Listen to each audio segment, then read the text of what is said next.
Assalamualaikum. Nah, di video kali ini aku pengen ngebahas tentang gigi dan di sini aku pengen cerita pengalaman aku waktu tambal gigi.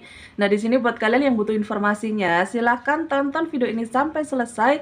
Jangan lupa di like, komen, dan subscribe. Terima kasih.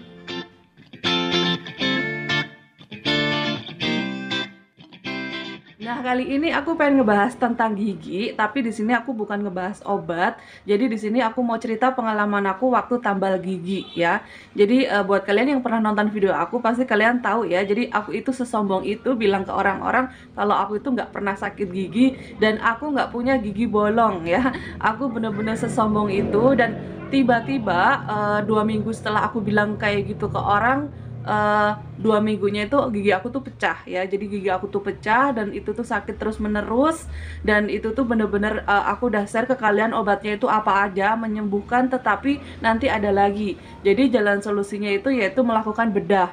Dan kemarin gigi aku tuh berhasil dibedah dengan drama yang luar biasa karena aku punya tensi ya. Jadi buat kalian yang punya hipertensi, kemarin aku punya tips ke kalian caranya gimana biar kalian itu sukses cabut gigi ya. Nah, kali ini aku mau ngebahas tentang tambal gigi ya.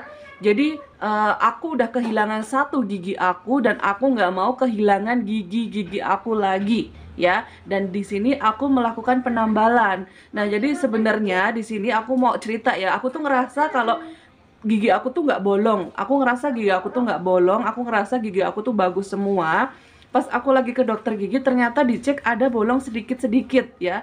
Jadi di sebelah kanan gigi aku tuh ternyata ada bolong sedikit. Kemudian ditambal sama si dokter itu. Jadi ada 2 gigi, itu tuh bolongnya sedikit ya. Sama dia ditambal. Terus kemudian baru kemarin juga aku ke dokter gigi lagi. Aku melakukan tambal gigi di sebelah sini. Jadi gigi geraham aku yang sebelah kanan itu masih ada ya, yang sebelah kiri itu dicabut. Kemarin udah dicabut, alhamdulillah sukses. Terus yang sebelah kanan ternyata gigi aku tuh ada bolong sedikit. Kemudian kemarin aku melakukan penambalan lagi ya. Terus ternyata gigi aku yang sebelah geraham yang nomor 2 dari belakang, yang sebelah kanan ternyata ada bolong. Bolongnya itu dari samping ya. Aku tuh sadar banget ini dulu waktu bolong kecil aku tahu tapi aku diamkan karena aku nggak ngerti harus gimana. Ternyata kemarin waktu aku udah ada kasus gigi aku harus dioperasi dan aku tuh lebih peduli sama gigi aku. Terus kemarin aku melakukan penambalan dan aku berharap banget gigi aku tuh ditambal. Ternyata gigi aku yang ini tuh nggak bisa ditambal langsung. Jadi harus melakukan perawatan saluran akar gigi. Nah, cuman kalau geraham yang sebelah sini itu kemarin berhasil ditambal, tapi kalau misalkan yang sebelah depannya itu nggak bisa. Jadi aku besok dijadwalkan untuk melakukan perawatan akar gigi. Nah, kemudian kalau misalkan udah dirawat, kemudian melakukan penambalan. Nah, ternyata selama ini kita tuh salah kaprah. Kita pergi ke dokter gigi hanya pas lagi sakit gigi. Ternyata itu salah ya. Jadi gigi itu ternyata alat untuk ngunyah kita yang paling utama. Kalian bisa bayangin kalian itu sekarang umurnya 33 atau 35 tahun dan gigi itu digunakan terus-menerus saben hari ya. Bisa kalian bayangin ya, motor aja kalau digunakan terus-menerus itu bakalan ada kerusakan ya. Meskipun kalian rajin sikat gigi ya. Aku ngerasa aku nggak punya gigi bolong. Aku ngerasa udah sikat gigi, ternyata ada gigi aku yang rusak ya. Nah, jadi di sini aku mau kasih tahu aja nih, kita itu kalau pergi ke dokter gigi ternyata jangan pas lagi sakit aja. Jadi minimal 6 bulan sekali kita itu kontrol ada tidak nih gigi yang bolong. Kalau misalkan ada meskipun kecil si dokter itu tahu, kemudian melakukan penambalan. Nah, kalau misalkan kayak kasus aku nih, gigi aku yang sebelah kanan ya, geraham yang nomor 2 dari ujung, itu tuh tidak bisa melakukan penambalan langsung. Jadi di sini harus melakukan perawatan saluran akar gigi ya, karena bolongnya itu ternyata udah dalam, ditakutkan ada bakteri atau infeksi yang masuk. Jadi itu harus melakukan perawatan dulu. Dan aku nggak ngerti ya, besok akan aku share pengalaman aku tentang perawatan saluran akar gigi besok. Insya Allah kalau aku udah melakukan itu aku bakalan share. Nah, kali ini aku mau ngasih tahu ke kalian, ternyata kalau misalkan kalian tambal gigi itu nggak harus giginya itu bolongnya itu gede, nggak. Jadi giginya itu kelihatannya itu menurut kita tuh nggak bolong, ternyata menurut dokter itu bolong. Nah, waktu dibersihin ternyata ada rasa linu-linu ya.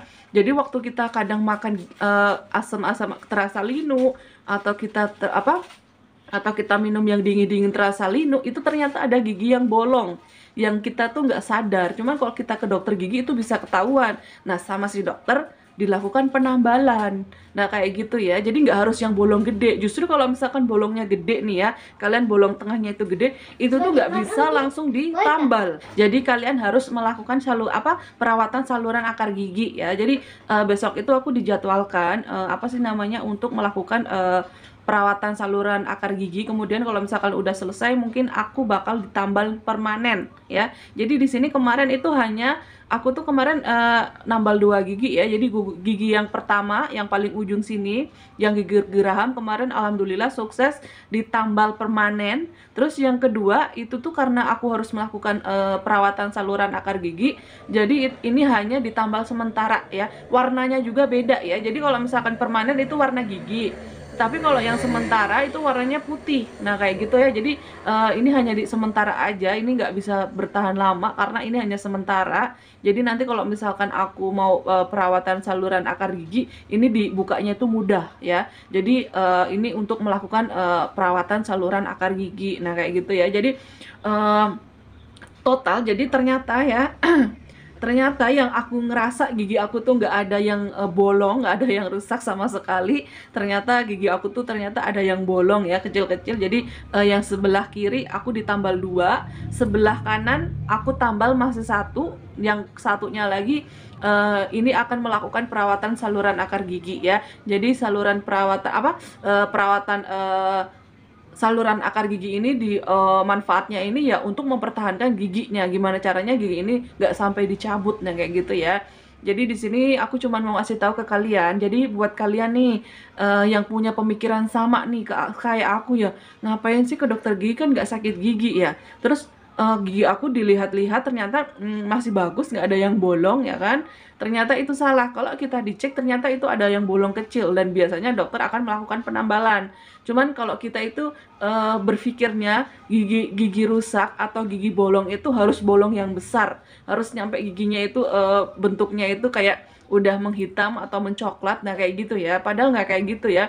Bahkan gigi aku nih yang sebelah sini dilakukan penambalan, aku ngerasa gigi ini tuh bagus ya, nggak terlalu bolong. Bukan nggak yang terlalu ya, aku ngelihatnya nggak bolong, ternyata menurut dokter ternyata ini giginya itu bolong meskipun kecil. Dan benar waktu dibersihkan ternyata ada ngiluk-ngiluknya. Nah pas udah ditambal, dan alhamdulillah sekarang aku waktu makan yang asem atau makan yang dingin nggak ada rasa ngilu. Kan biasanya aku kalau misalkan makan mangga muda biasanya kan ngerasanya ngilu ya, sekarang udah nggak lagi. Nah terusnya lagi kalau yang sebelah sini aku udah sadar nih ini udah menuju mau rusak, yang gigi geraham paling ujung sini ya. Aku udah kayak nggak mau lagi melakukan operasi gigi geraham lagi. Jadi aku inisiatif ke dokter gigi untuk melakukan penambalan. Dan alhamdulillah penambalan itu sukses. Sukses. Jadi ini insya Allah nggak bakalan sakit gigi karena ini udah ditambal. Dan ke depan aku bakalan harus cek lagi tambalannya itu masih bagus atau enggak. Kalau misalkan tambalannya itu rusak bakalan ditambal lagi ya. Kita harus ngecek ya, kita harus sering ngaca, bahkan kita harus sikat gigi yang bener-bener nyampe ujung biar gigi kita tuh bener-bener bersih ya. Karena selama ini kita tuh ngerasa udah sikat gigi tapi kenapa giginya tuh masih ada yang bolong ya kan. Nah terusnya lagi yang gigi nomor 2 ini, yang nomor 2 dari belakang ini besok akan dilakukan perawatan saluran akar gigi. Dan aku berharap banget ini tuh bisa ditambal dan gak sampai dicabut ya kan. Dan aku tuh berharap banget cepet-cepet selesai karena aku ternyata gregetan banget ya. Jadi aku tuh udah kapok nih, aku ngerasa udah ngerasa punya gigi bagus, nggak ada yang bolong, nggak pernah sakit gigi, dan tiba-tiba ternyata langsung sakit gigi, dikasih gigi rompal, jadi langsung pecah ya, nggak ujuk-ujuk bolong nggak, tapi langsung pecah. Nah pas dicek-cek ternyata di sini juga ada bolong tapi dari samping, dan ternyata bolongnya itu udah besar dan harus melakukan perawatan akar gigi. Nah terus kalian pasti bertanya-tanya harga nambal gigi itu berapa ya kan. Jadi di sini aku mau kasih tahu aja, kalau penambalan di dokter gigi yang biasa kita nggak pakai BPJS itu tuh sekitar 300, 400-an, nah kayak gitu ya. Kalau di puskesmas itu mungkin lebih murah karena aku belum pernah. Dan jujur aja kalau misalkan kalian punya BPJS itu jujur aja kayaknya itu susah banget untuk melakukan perawatan gigi kayak gitu ya. Nah, kemarin kebenaran aku menggunakan asuransi. Jadi aku tuh dapat asuransi dari kerjaan suamiku dan itu aku manfaatkan, aku gunakan dan itu alhamdulillah dikasih tempat klinik yang bagus. Klinik yang bener-bener apa ya, bagus lah ya, bukan klinik gigi yang biasa, itu benar-benar klinik gigi yang bagus. Dan aku berhasil melakukan penambalan 3 gigi, 4 gigi ya, jadi total 4 gigi, cuman yang satu gigi itu hanya sementara karena aku harus dirujuk untuk melakukan perawatan saluran akar gigi. Nah, kayak gitu ya. Jadi di sini buat kalian nih yang rasa gigi kalian itu bolong, cepet-cepet ditambal, cepet-cepet ditambal, tambal permanen, dan pastikan kalian cari ke dokter gigi yang bagus, yang penambalannya itu rapih, pengerjaannya itu rapih ya. Dulu aku sempat berpikir gini, ih ngapain ya ditambal-tambal, banyak orang yang ngomong aku udah ditambal tapi tambalannya itu copot. Nah, kayak gitu ya, banyak yang bilang kayak gitu. Aku udah ditambal nih seminggunya copot, dan aku langsung berpikir jangan-jangan ditambalnya itu tambal yang bukan permanen, hanya untuk mengurangi rasa sakit. Jadi untuk menyembuhkan si gigi itu ditambal bukan yang permanen dulu, jadi warnanya putih, bukan yang seperti warna gigi. Nah, makanya terjadilah copot. Nah, jadi di sini buat kalian nih yang rasa giginya itu udah bolongnya parah, kalian harus ditambal. Biasanya kalian harus melakukan perawatan saluran akar gigi ya. Jadi kalau untuk BPJS jujur aja aku nggak ngerti ya, karena aku pun sendiri menggunakan BPJS, pelayanannya itu kurang untuk melakukan kayak penambalan, pencabutan, itu nggak yang dipermudah. Aku nggak ngerti ya kalau di klinik lain ya, cuman klinik yang aku pakai ini waktu pakai BPJS kayak nggak mempermudah urusanku. Bahkan kita nggak dicek ada bolong atau enggaknya, nggak dicek. Nah, sedangkan aku menggunakan asuransi, tanpa aku harus ngomong aku harus ditambal, enggak, dia langsung nyaranin ini harus ditambal nih, langsung dikerjakan, bener-bener langsung dikerjakan. Padahal aku nggak yang minta-minta ditambal, enggak, tapi mereka bener-bener ngecek ada yang bolong langsung ditambal. Nah, jadi di sini buat kalian yang bener-bener pengen gigi kalian itu sehat ya, kalian harus mengeluarkan gigi, sorry, mengeluarkan uang sendiri, pergilah ke puskesmas. Kan kalau puskesmas itu kan lebih murah ya. Aku juga rencana kalau misalkan ini udah rapih, gigi aku udah bener-bener udah berhasil ditambal, yang satunya ini aku pengennya itu setiap 4 bulan atau 6 bulan sekali aku pengennya ke dokter gigi, dan aku pengennya yang ke puskesmas aja yang murah. Nah, kayak gitu ya. Jadi di sini aku cuman mau ngasih tahu aja, jadi ke dokter gigi itu nggak harus nunggu gigi kita sakit. Nah, ternyata pemahaman aku tuh selama ini salah.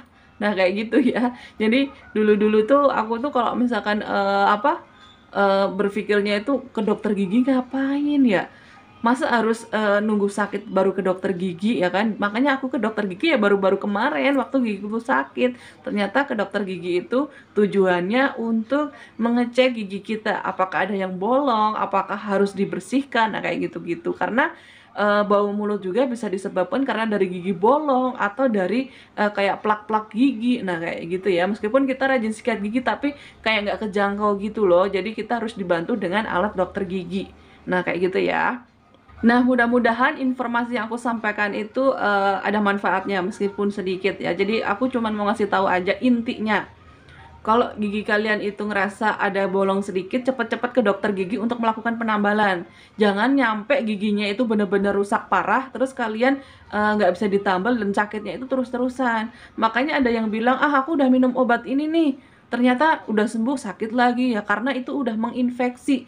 Jadi jalan satu-satunya ya harus dicabut ya, atau dilakukan penambalan. Tapi nggak semua gigi bisa dilakukan penambalan. Kalau giginya itu benar-benar rusak, itu benar-benar harus dicabut. Apalagi infeksi harus dicabut.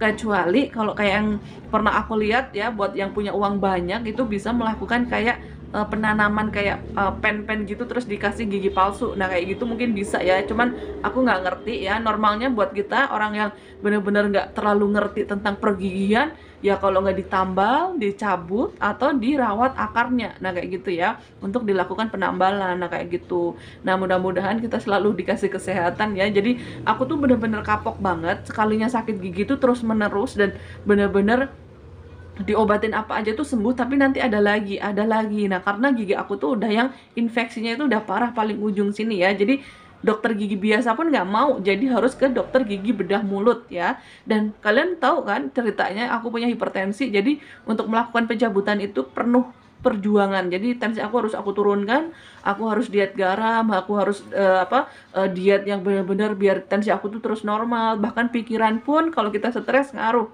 Dan aku termasuk yang panikan. Jadi pernah sempat gagal operasi gigi karena tensi aku tuh tinggi. Jadi kemarin aku waktu mau nyabut gigi itu bener-bener berjuang banget gimana caranya gigi aku tuh kecabut dengan kondisi aku punya hipertensi ya. Jadi waktu kemarin aku cabut gigi apa sih namanya tensi aku tuh 130/80 dan dokter tuh mau nyabut ya. Kalau yang waktu dulu gagal karena aku panik, aku kecapean, kurang tidur itu 170/100. Bisa bayangin ya, bahaya banget ya. Jadi dokter tuh nggak bakalan mau nyabut gigi kita kalau tensi kita itu nggak normal. Nah kayak gitu. Nah terima kasih udah nonton video ini sampai selesai. Jangan lupa di like, komen, dan subscribe. Terima kasih.